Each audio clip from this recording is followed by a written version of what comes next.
Do you ever feel like your phone owns you instead of the other way around? If the answer is yes, stick around, because today we are diving into one of my favorite topics: how to simplify your digital life and embrace digital minimalism in a world that feels more chaotic by the day. If you've ever felt overwhelmed by endless notifications, cluttered home screens, or the constant pressure to stay connected 24/7, you're not alone, and this video is for you. I'm going to share 7 practical steps that have helped me declutter my digital world, focus on what really matters, and finally get some peace of mind.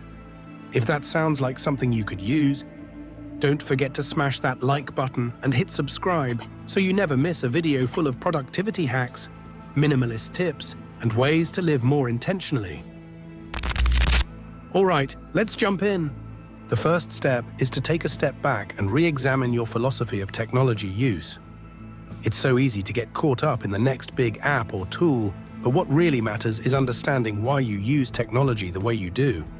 Think about your personal values and long-term goals, and then consider whether your tech use is actually helping you achieve them. For example, maybe you're using a productivity app, but it's just creating more stress because you feel like you're never caught up. Instead of looking for a new app, ask yourself, what's your bigger goal? Is it to be more efficient, or is it to focus on what's really important? When you align your tech use with your values, you'll find that the clutter starts to fall away. The second step is setting clear boundaries around your technology use. We often feel overwhelmed because we're always connected, checking emails on our phones, scrolling through social media, or responding to messages at all hours. But if you create standard operating procedures for your tech, you can regain control. For example, you could decide that you only check work emails on your laptop during certain time blocks, let's say between 10 a.m. and 12 p.m., and again from 4 p.m. to 5 p.m. By sticking to these focused periods, you not only improve your productivity, but also set boundaries that protect your personal time. Trust me, your evenings will feel a lot more peaceful without the constant ping of notifications. Which brings us to step 3, limiting social media and notifications. Social media can be great for staying connected, but it can also be a major time sink. Instead of cutting it out completely, try managing it more effectively. Disable non-essential notifications and limit your usage to specific times or purposes. Try to remove social media apps from your phone entirely and only check them on your computer in the evenings. This not only frees up your time, but also keeps you from getting sucked into the endless scrolling.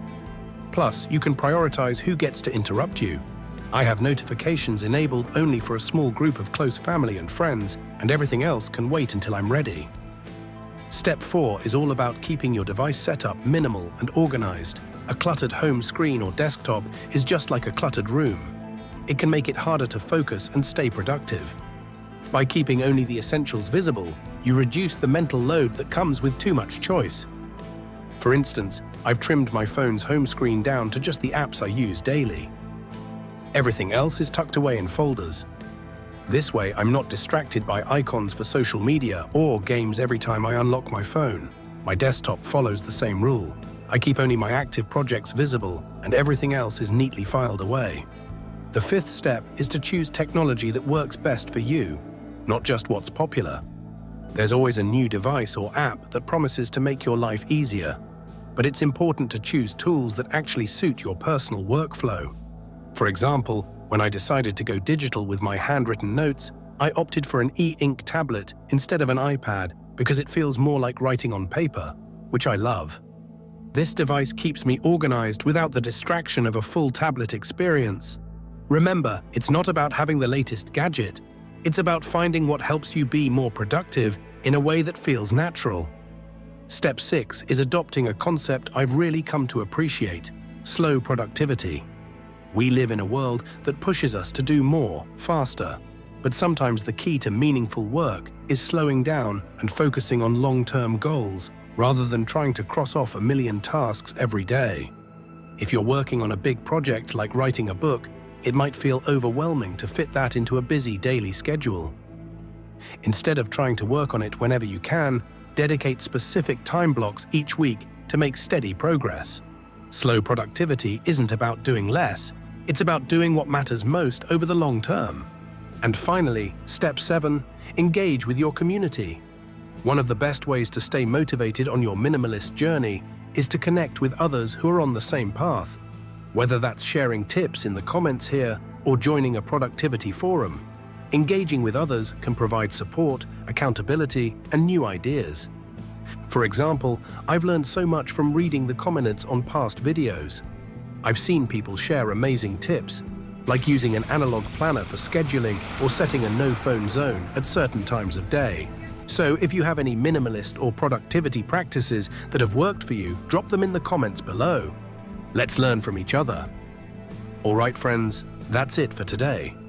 I really hope these 7 steps inspire you to take control of your digital life and start living with more intention and less clutter. Remember, it's not about throwing out all your tech. It's about using it in a way that works for you and aligns with your goals. If you're ready to take your digital minimalism journey further, hit subscribe so you don't miss any of the upcoming videos packed with tips to boost your productivity and simplify your life. And I'd love to hear from you. Drop a comment below with your favorite digital minimalism trick or something you're planning to try after watching this. Thanks so much for hanging out with me today. Don't forget to like, subscribe, and share this video with anyone who could use a little digital detox. Catch you in the next one. Take care.